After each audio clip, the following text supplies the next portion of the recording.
Всем привет! Видите уникальную ситуацию, как мы вдвоем наконец-то едем куда-то путешествовать. Без детей, без крупногабаритного багажа, только налегке. Вот, едем мы в Париж.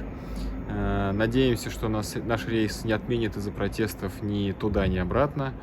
Посмотрим, как получится. Вот. Подписывайтесь, ставьте лайки, а мы начинаем наше путешествие. Ну и так как мы поехали без детей, то много комфорта нам было не нужно, поэтому мы поехали на общественном транспорте. Сначала на поезде от Альфьё-Стахун до города Маршта, а потом на автобусе до самого терминала 5 аэропорта Орландо.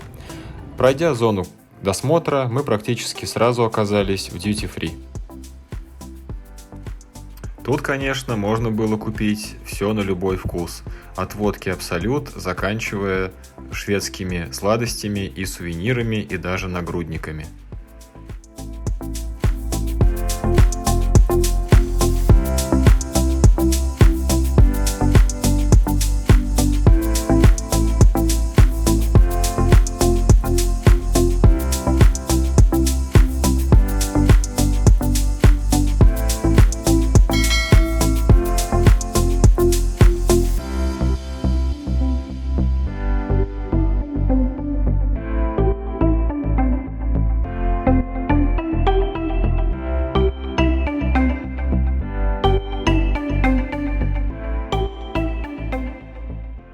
После того, как мы немного приценились в местном duty-free, мы сходили в Starbucks, выпили по холодному кофе и налили в дорожку немножечко чистейшей стокгольмской водички.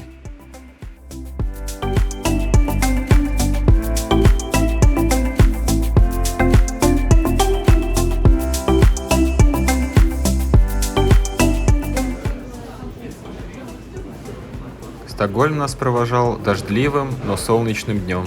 Настроение было приподнятое, ведь все-таки вдвоем мы не выбирались уже никуда почти 9 лет.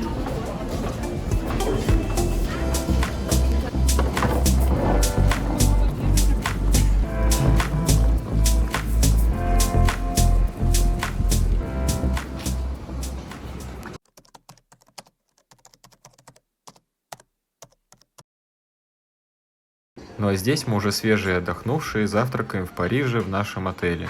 У нас были небольшие ночные приключения, связанные с поиском такси, но об этом я вам расскажу на фоне Эйфелевой башни, чуть позднее. Отель у нас был очень простенький, 2 звезды из сети Ibis. Завтрак был тоже самый обычный, отельный.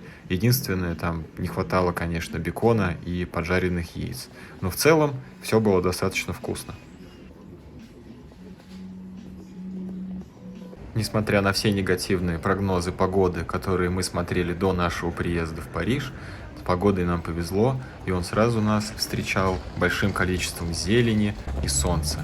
Было очень здорово прогуляться по городу в такую погоду. Мы послушали советов различных блогеров по поводу того, чтобы купить проездной себе на общественный транспорт Парижа. Это такая пластиковая карта, типа как в Стокгольме. И туда можно записывать при помощи мобильного приложения или при помощи специальных терминалов определенное количество поездок себе на карту. Мы купили себе по 10 поездок и, собственно, начали свое путешествие. Кстати, при покупке от большого количества поездок, 5-10, каждая поездка становится дешевле, поэтому это немного выгоднее. Ну и сама карта, по-моему, стоит по 2 евро с человека. Метро Парижа, конечно, гораздо динамичнее, чем метро Стокгольма, и чем-то даже напоминает метро в Нижнем Новгороде, откуда мы, собственно, родом. Здесь вы не увидите какого-то особенно глубокого метро, оно не так глубоко под землей. Здесь очень мало всяких пандусов, и я не видел вообще ни одного лифта. То есть с доступом, с колясками здесь, я думаю, все будут испытывать проблемы. Да, собственно, за все время пребывания мы так и не встретили ни одного человека с коляской, или в инвалидной коляске, или с детской. Здесь, наверное, проще пользоваться автобусом, такси или еще каким-то наземным видом транспорта. Вагоны небольшие, я бы сказал, немного даже тесноватые, но в целом стандартные, наверное, для такого большого города. Понравилась динамичность поездов, понравились короткие интервалы между ними и в целом достаточно понятная сеть. из метро, хотя поначалу, конечно, разбираться приходилось и смотреть на карту достаточно часто. Для себя мы решили, что если мы когда-нибудь приедем с ребенком, который ему нужна будет коляска, то, скорее всего, мы просто арендуем машину прямо начиная с аэропорта.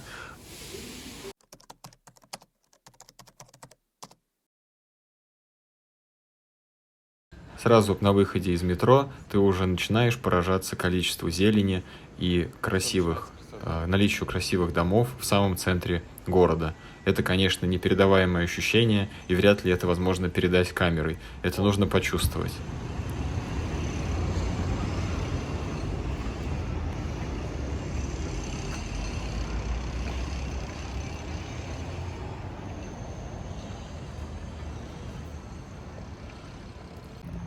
Нам даже встретилась вот такая маленькая француженка, которая повторяла за своей мамой, как правильно нужно носить свою дамскую сумочку. Это было чрезвычайно мило.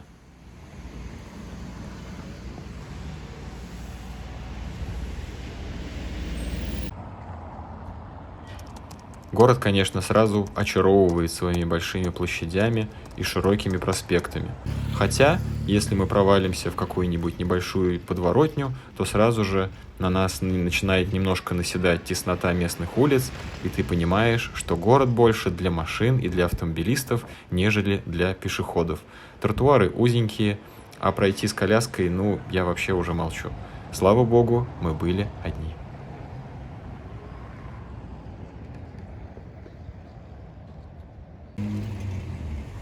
Мы не видели большое количество отделенных от проезжей части велосипедных дорожек, хотя разметка о том, что велосипедист может ехать по дороге, была нанесена на самой проезжей части. Ну, конечно, если это сравнивать с Стокгольмом, то в Париже с этим дела обстоят похуже.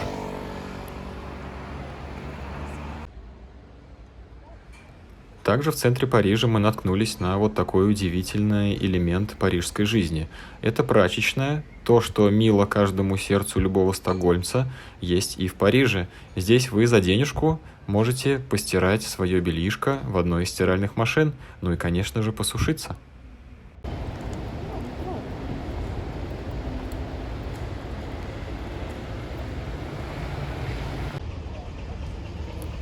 Прогуливаясь по центру, вы встретите огромное количество пекарен и кондитерских, которые предложат вам любые сладости за ваши деньги. Конечно, все они будут стоить дорого, но попробовать стоит.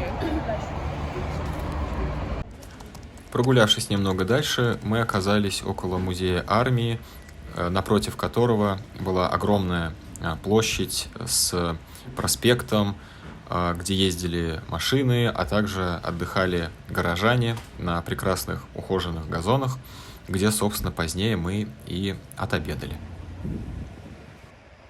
Красотой зданий и шириной проспектов Париж прямо кричит, какой он великий и могучий. И это правда проявляется во всем.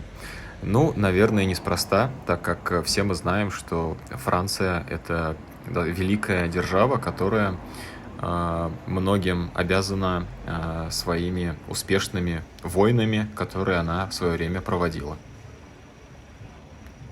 И вот мы снова на узенькой улочке, где много припаркованных машин, коротенькие тротуарчики и очень красиво оформленные витрины, в том числе с выносом на улицу фруктов, что выглядит очень красиво и эстетично. Ну и, конечно же, мы движемся к Эйфелевой башне. Хоть нашей основной целью в тот день была именно Эйфелева башня, все равно, когда ты двигаешься к ней, ты постоянно отвлекаешься на то, что находится рядом с тобой.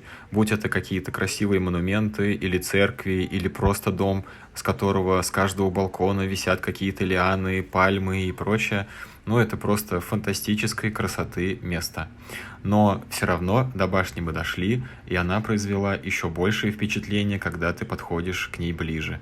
Это что-то несравнимое и непередаваемое.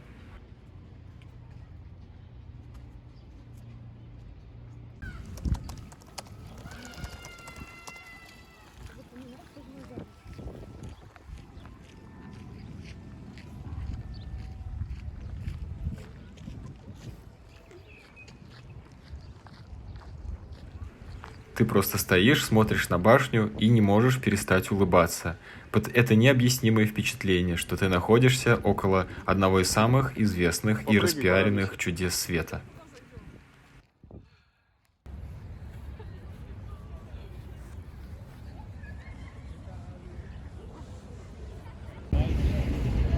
Итак, в общем, наконец добрались до Эйфелевой башни. Мечты детства, можно сказать, юности.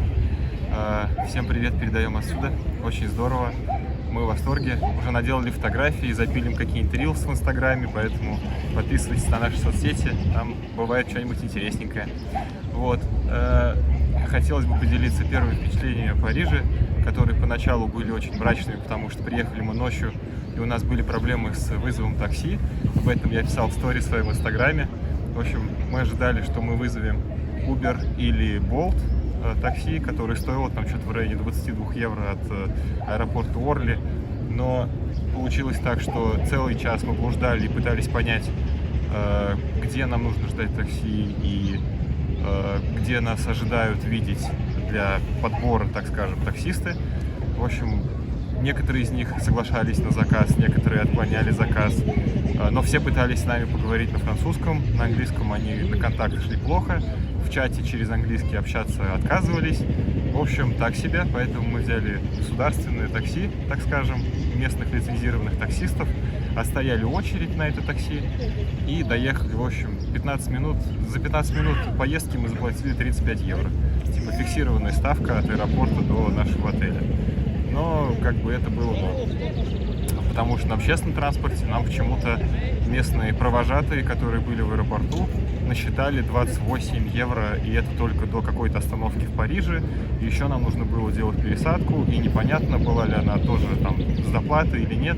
В общем, мы решили не рисковать, просто взяли такси, и в районе 12:30 ночи прибыли в наш отель.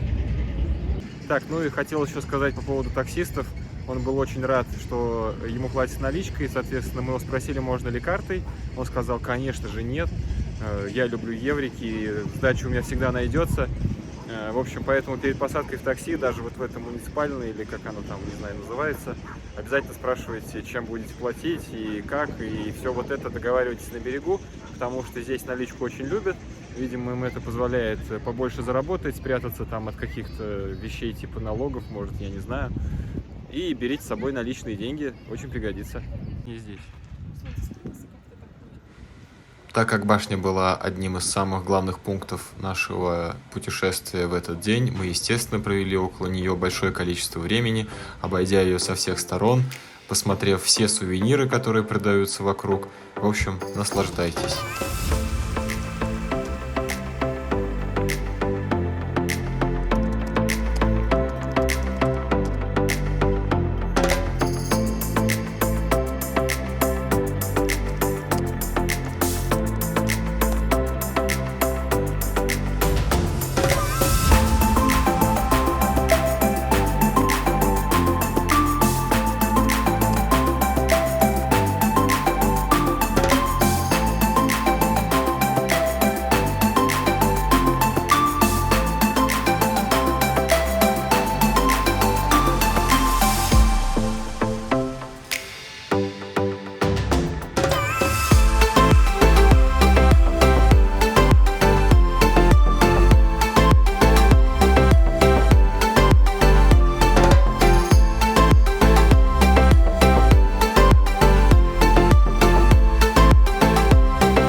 Далее, вдохновившись романтизмом и величием Эйфелевой башни, мы решили прогуляться далее и подошли к местной водичке, реке Сена.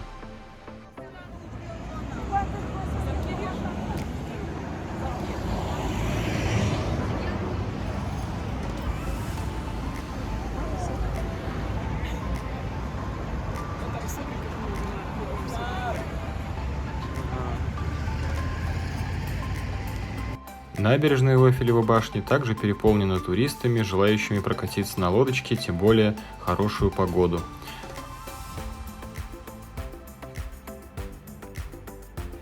мы решили воспользоваться услугами Hop-on, Hop-off, то есть заходи-выходи автобуса, скажем так, водного, который курсирует между основными достопримечательностями, и ты можешь передвигаться по реке, что очень удобно и свежо в такой жаркий день. Этот водный автобус называется Бату-Бас, и купить билет на него можно на официальном сайте или в специальном киоске. На сайте, по-моему, было чуть-чуть, но дешевле. Тебе появляются в браузере специальные 2 QR-кода, которые ты сканируешь при заходе на борт. С момента первого сканирования можно заходить и выходить с борта в течение суток, в случае, если ты покупаешь суточный абонемент. Также абонементы есть на несколько дней, на неделю и даже годовые. Вот это совсем другой калинкор.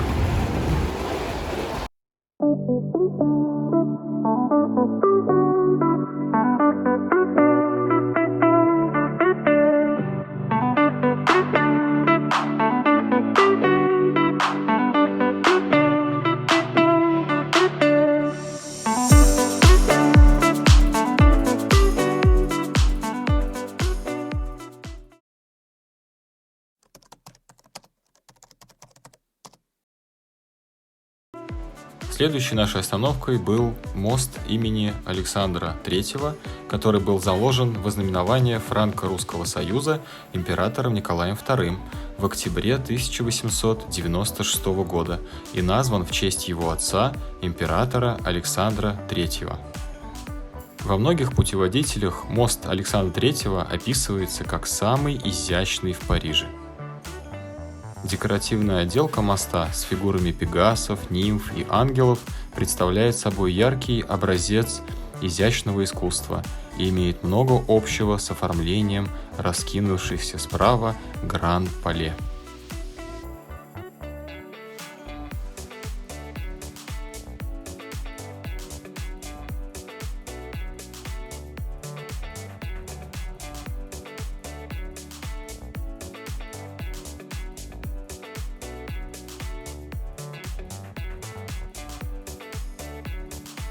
Ну а сразу после моста нас ожидает шикарный променад с высокими деревьями вдоль реки, а также 2 огромнейших строения – Гранд Палаис и Петит Палаис.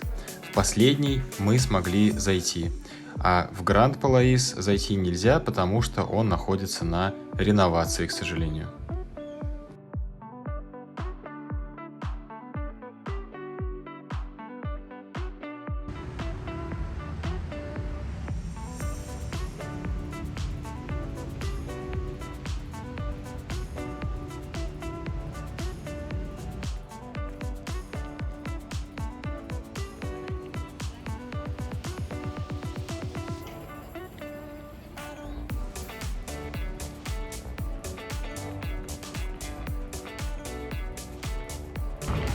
Петит Палаис или Малый дворец – это бывший выставочный павильон, проходивший в Париже в 1900 году в Всемирной выставке. Он был построен с 1897 по 900 годы. Сейчас в нем находится городской музей изящных искусств, включающий коллекции греческого, римского и египетского искусства. Также предметы эпохи Средневековья и Ренессанса, собрание книг и эмалей, картины голландских и фламандских мастеров XVI-XVII веков, в том числе коллекции мебели и гобеленов XVIII века, а также полотна французских художников XIX века, включая работы Делакруа и Сезанна. Отделка Малого дворца, его своды, и летний сад, многочисленные предметы мебели и искусства, конечно же, вскружили нашу голову, и уйти оттуда мы не смогли примерно часа 2.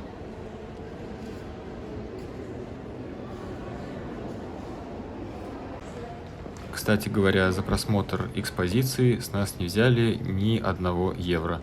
Это абсолютно бесплатно, кроме одной закрытой выставки, которая была специально организована в тот период времени.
прекрасном летнем саду Малого дворца есть кафе, но цены там очень даже парижские.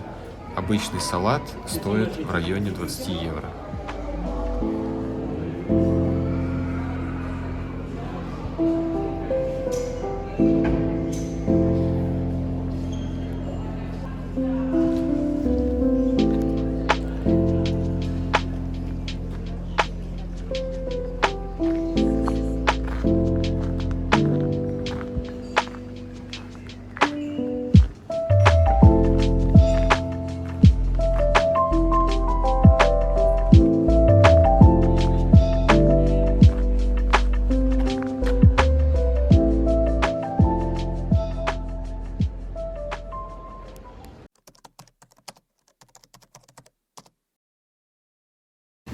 Зарядившись искусством в Малом дворце, немного отдохнув и пообедав, мы снова прыгнули в нашу лодку и доплыли до остановки с Люксембургским садом. До него мы продвигались по узким улочкам Парижа, минуя красивые здания архитектуры, в том числе прекрасный храм. И как потом выяснилось, храм этот был не просто храм, а церковь святого Сульпиция.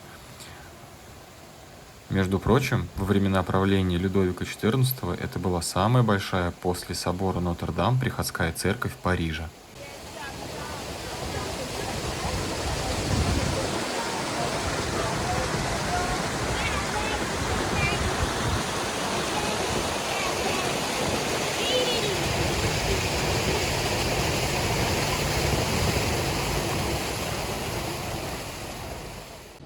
Также церковь Сен-Сульпис примечательна тем, что этот собор в таком виде, как сейчас, строили на протяжении почти 135 лет.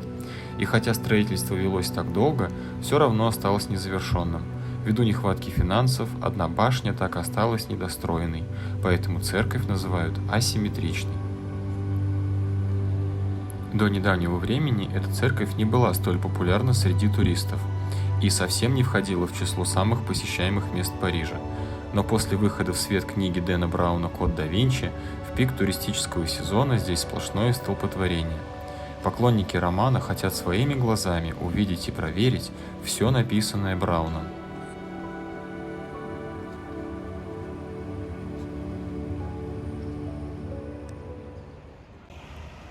Немного отдохнув в прохладной церкви, мы все-таки наконец дошли до Люксембургского сада, который представляет собой дворцово-парковый ансамбль в центре Парижа.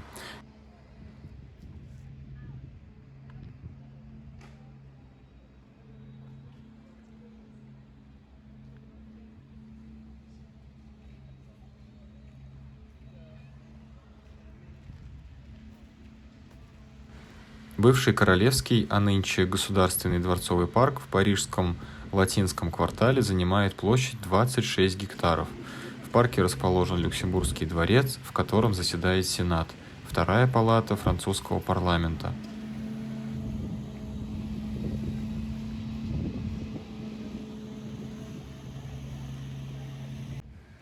Интересный факт.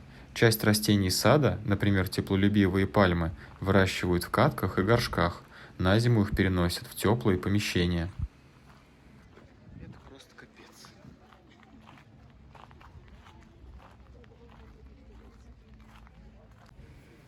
Люксембургский парк ведет свою историю с 1611 года и является излюбленным местом отдыха парижан и популярной достопримечательностью, где стараются побывать все туристы. И это неудивительно, в нем действительно изобилие различных растений, цветов, деревьев, на которые действительно любо-дорого посмотреть, особенно весной. Кстати, мы с супругой вроде как не страдаем от аллергии на пыльцу, но мы заметили, что в этом парке абсолютно все чихали и кашляли, и даже нас это немножечко задело. Пришлось купить антигистаминные таблетки в ближайшей аптеке. Большинство зеленых лужаек не имеет ограждений, а возле проложенных под каштанами пешеходных дорожек установлены скамейки для отдыха. Поблизости работает много небольших открытых кафе, в которых можно выпить кофе, съесть мороженое или пообедать.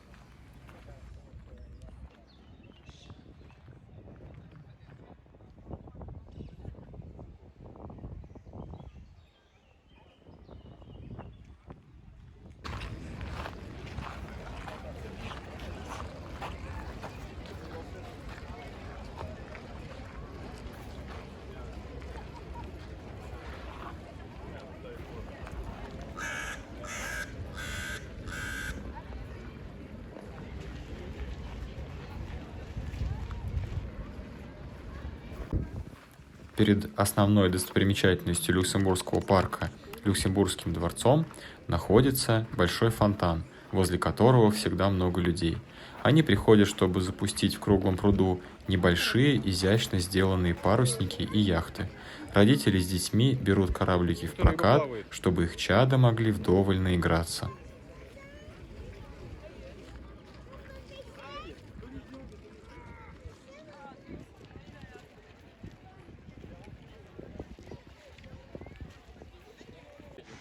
Конечно же, невозможно обойти весь Люксембургский сад за один день, тем более, когда ты до этого прошел уже так много. Поэтому мы наслаждались тем, что успели посмотреть в тот день.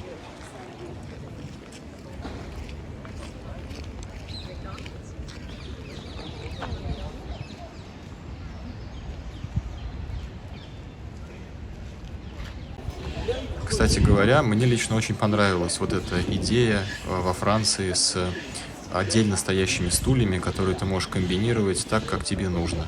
Причем они различаются по степени наклона спинки.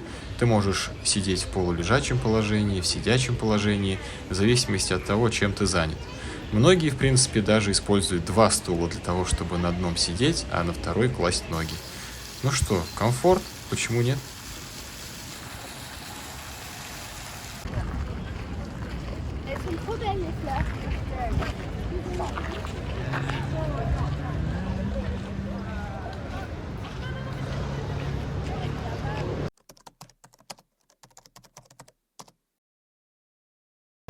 Последней достопримечательностью в тот день для нас стал собор Парижской Богоматери, он же Парижский собор Нотр-Дам или Нотр-Дам-де-Пари.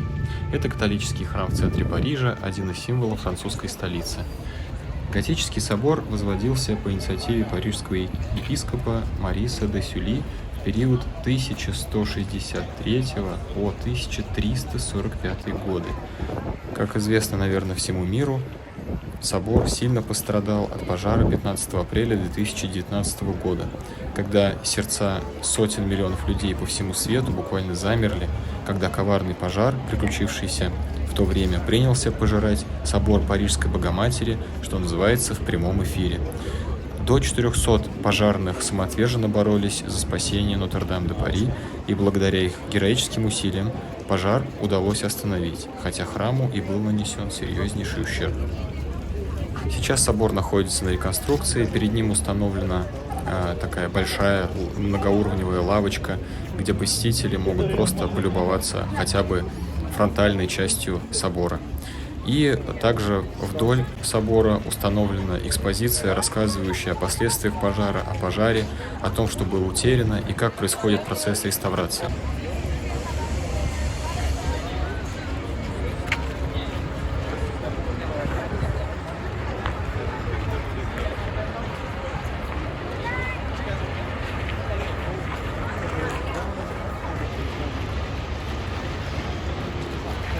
Парижские власти сообщают, что к 2024 году и, наверное, скорее всего, к началу летних Олимпийских игр, которые пройдут в Париже в том году, они обещают отреставрировать собор.